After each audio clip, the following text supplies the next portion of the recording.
निर्दलीय प्रत्याशी कल्याण सिंह ने जन आशीर्वाद सम्मेलन में दिखाई ताकत, भाजपा ने डमी कैंडिडेट उतारकर क्षेत्र की जनता के साथ किया धोखा, यह कहना है कल्याण सिंह का। बता दें कि सोहना तावड़ू विधानसभा क्षेत्र में सभी प्रत्याशियों ने चुनाव प्रचार में अब तक ताकत झोंक दी है। दिन प्रतिदिन रैली और सभाएं जोर शोर से की जा रही है। तावड़ू नगर की नई अनाज मंडी में जनसभाओं का आयोजन हो रहा है, तो वहीं आज सोमवार को भाजपा से बागी हुए निर्दलीय प्रत्याशी के तौर पर चुनाव मैदान में उतरे कल्याण सिंह ने जन आशीर्वाद सम्मेलन के नाम से एक दमदार सभा कर अपनी ताकत दिखा दी। सभा में भारी संख्या में इकट्ठा महिला और पुरुषों को संबोधित करते हुए कल्याण सिंह ने टिकट कटने का दर्द बयां करते हुए कहा कि पिछले 10 साल से भारतीय जनता पार्टी का कार्यकर्ता बनकर सेवा में लगा रहा, लेकिन भारतीय जनता पार्टी ने उनकी सेवा को नकारते हुए एक डमी उम्मीदवार को सोहना विधानसभा क्षेत्र से भेज दिया, जो क्षेत्र की जनता और पार्टी कार्यकर्ताओं के साथ बड़ा धोखा है। इससे भाजपा का भला नहीं हो सकता। कल्याण सिंह ने कहा है कि असली टिकट तो जनता जनार्दन है, जिसका उन्हें पूरा समर्थन और भरपूर प्यार मिल रहा है। उन्होंने हमेशा ही लोगों के बीच रहकर सेवा की है। विधायक बनने के बाद भी जनता के बीच में रहकर ही सेवा करेंगे, इसलिए वे क्षेत्र की जनता के दर्द और पीड़ा को अच्छी तरह समझते हैं। जन आशीर्वाद सर्व समाज सम्मेलन सभा में भारी भीड़ को देखकर गदगद हुए कल्याण सिंह ने कहा है कि यह उन लोगों के लिए जवाब है जिन्होंने डमी प्रत्याशी को जनता के बीच में टिकट देकर भेजा है। पूरा विश्वास है कि आगामी 5 अक्टूबर को मतदाता उनके पक्ष में मतदान करेंगे। आप देख रहे तावड़ू से शाहिद मेवाती के साथ लियाकत अली की रिपोर्ट।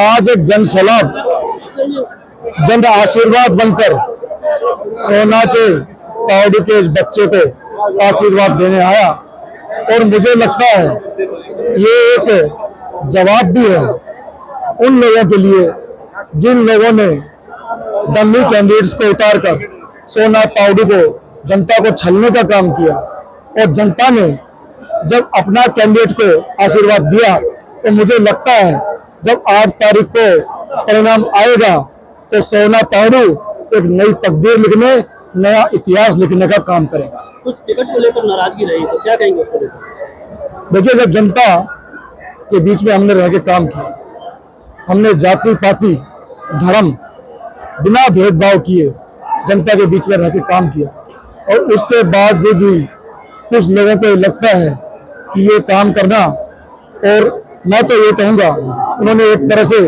जनता की स्वीकार्यता को अलग करने का काम किया है।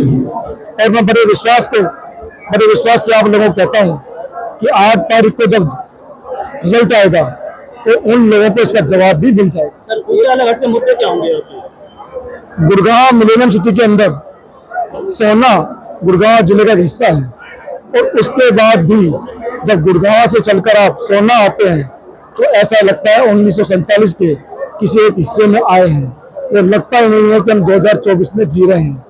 यहाँ से विधानसभा की आवाज को बुलंद करना, क्षेत्र की जो समस्याएं, आज तक हमारी बहन बेटियों के लिए एक कॉलेज की शुरुआत हुई, घोषणा हुई, लेकिन आज तक वो चालू नहीं हुआ। जब मूलभूत सुविधाएं इस क्षेत्र के लिए नहीं है तो आप समझ सकते हैं सोहना आज किस मुकाम पे खड़ा है। कौन सा पार्टी का जो नेता है जिसको फॉर्म भरने नहीं आया और राष्ट्रीय पार्टी का नेता बना हुआ, जिसको उम्मीदवार बना दिया पार्टी ने? देखिए, 24 लोगों ने फॉर्म भरे थे और 24 लोगों ने आपके माध्यम से उसको पता है, उनको पता है कि मैं किसके लिए बोल रहा हूँ। यहाँ नाम लेना मेरे संस्कार में नहीं, मेरी संस्कृति में नहीं है, लेकिन आप लोगों के माध्यम से मैं कहना चाहूँगा कि पार्टी ऐसे लोगों को जनता पे थोपने का काम कर रही है जिनको अपना नाम भी लिखना नहीं आता। तो विधान समर्थन जन आशीर्वाद के रूप में मुझे मिला है। सोहना तावड़ू की जनता ने आज दिखा दिया, जो 10 साल से काम मैंने किए उसे एक पार्टी ने नकारा है, जनता ने नहीं नकारा है।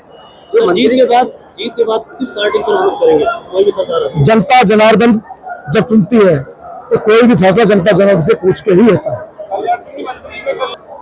उसे टिकट दी है। मैं आपसे कहता हूँ,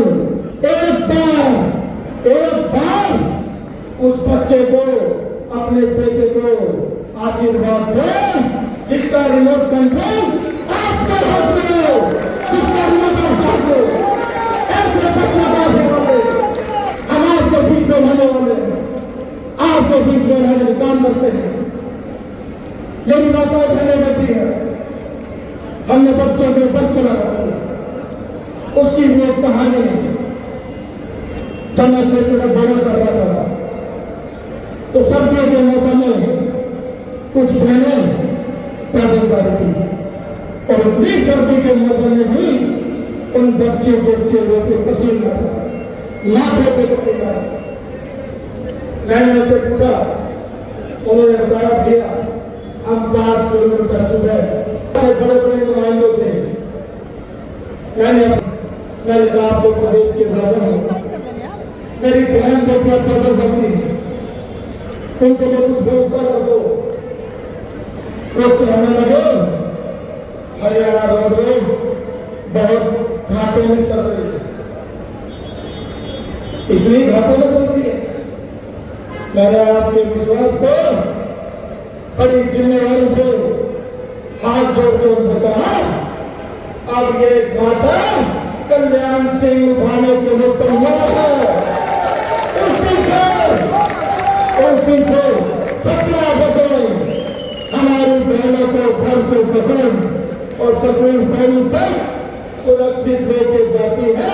मेरी बहनें आराम से बसों में जाती हैं। मैं जानता हूँ, उस पीड़ा को समझता हूँ। जब किसी की लड़की घर से स्कूल के लिए जाती है, पैदल जाती है, उसकी मां अपने जगह पर बैठी होती है, मेरी इस्लामी बेटी स्कूल गई है तो कैसे वापस आएगी। लेकिन